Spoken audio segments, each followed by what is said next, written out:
Hello, some viewers. How are you all? Welcome back to another video.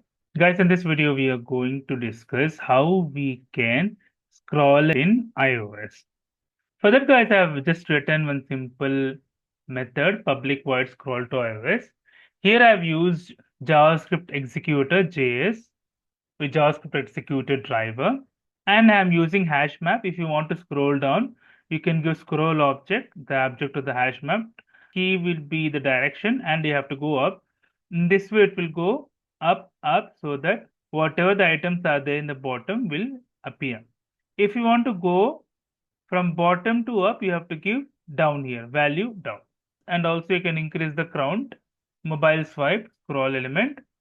You can increase the count by 1 time, 2 times. Let's say if I want to scroll for 10 times, it will scroll like this: 1, 2, 3, 4, 5. It will do this.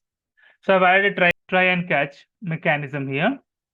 Try this function. Let me know if you have any doubts while scrolling. Hope I like the video, guys. If you like the video, please click on like. If you're a new viewer, please click on subscribe. Till then, guys, take care. Have a great day. Bye bye.